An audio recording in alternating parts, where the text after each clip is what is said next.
ធ្វើខ្លួនឯងឲ្យទៅជាមនុស្សល្អទៅជាកល្យាណមិត្តនឹងអ្នកដទៃ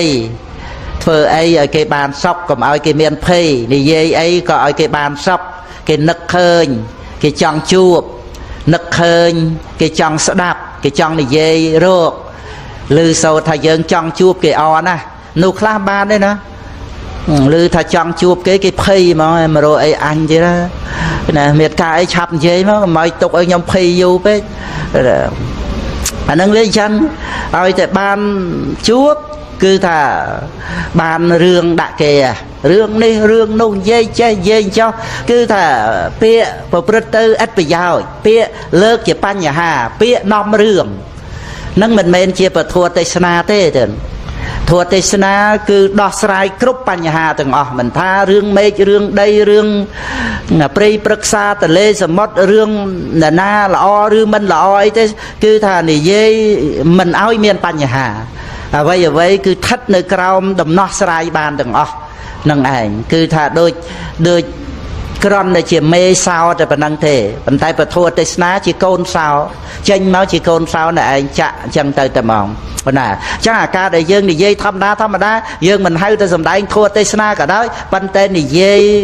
យមិនឲ្យគេព្រួយបារម្ភនិយាយមិនឲ្យគេមានភ័យធ្វើឲ្យ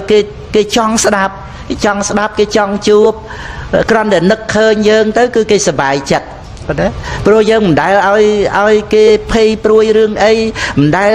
ចេះតែសុំគេឲ្យគេលំបាកអីទេវាមានតែថាសុំគេទៅគេសប្បាយចិត្តដោយវិសាសៈអាហ្នឹងគឺសប្បាយចិត្តទេតាព្រោះយើងដឹងថាយើងមានចិត្តគំនិតយើងគិតដឹងថាសុំអីគេទៅគេសប្បាយវាមិនមែនរបស់អីធំដុំធ្ងន់ធ្ងរដែលគេហួងហែងអីតាមតែចង់បានចិត្តតែសុំទៅទេដែលឲ្យគេខ្លាចហ្នឹងឯងមិត្តភក្តិអីបែកបាក់គ្នាអីដោយសារតែចិត្តតែសុំរបស់គ្នាដោយមិនចេះគិតហ្នឹងឯងហើយនឹងពាក្យសម្ដីនិយាយទៅមិនបានគិតអីទាំងអស់ហ្នឹងចឹងទៅដូច្នេះគឺថាអត់អីស្អីក៏ដោះស្រាយបានដែរនៅក្នុងជីវិតរបស់យើងហ្នឹងគឺយើងអាស្រ័យបញ្ញារៀងខ្លួនទៅដោយព្រះរាហុលព្រះនាងអបលវណ្ណាអញ្ចឹងពីជាតិមុនឆ្លោះគ្នាដែរតាជាលីគ្រឹស្ណាហ្នឹងដល់ទៅពេលរៀបការហើយទៅជាលីហ្នឹងមកមានអ្នកដតីអីចឹងទៅនាងក្រស្នាហ្នឹងទៅលោឡាអីចឹងជាលីហ្នឹងផ្ទះម្ដាយហើយក្រស្នាហ្នឹងក៏រំលើកណាសពគ្រប់តាំងតែពីតាជូជក់វាយប្អូនបងយកខ្នងរោងជួសអីឥឡូវដៃបងហ្នឹងមកផ្ទះប្អូនអីចឹងរំលើកយំសោកហើយក៏ប្រាថ្នាឲ្យជួបចឹងទៅហើយមកជាតិចុងក្រោយមានអីសម្រាប់ព្រះរហ័តញឹមដាក់គ្នាទៅមានរឿងអីទៀតអស់កិលេសហើយហ្នឹងឯងមកជួបគ្នាទៅនឹកឃើញរឿងចាស់ទៅញឹមទៅមានអីប្រកែប្រកម្មទៀតទេគឺបញ្ញាដោះស្រាយឲ្យបានអត់មានរឿងអ្វីដែលដោះស្រាយមិនបានទេដូច្នេះយើង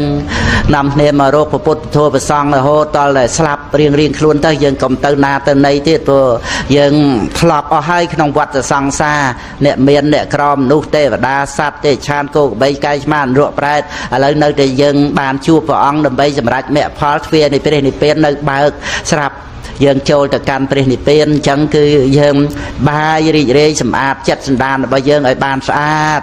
នឹងឯងអ្វីដែលវាជាគ្រឿងសៅមងស្មៅក្រោកគឺយើងដឹងតែថា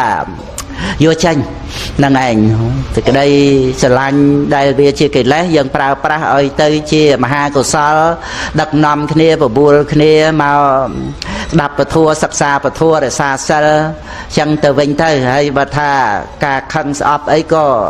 ចម្រើនមេត្តាបណ្ដេញចេញទៅលាងជំរះសម្អាតឲ្យស្អាតទៅរស់នៅជាសុខជាទីពឹងដោយខ្លួនឯងរៀងព្រះអង្គរៀងខ្លួនតែអញ្ចឹងខ្ញុំកណាចូលរួមបូជាពធបូជាព្រះបរមធាតុប៉ុណ្ណឹងសំគួរដែលនៅពេលវេលាសូមអនុមោទនា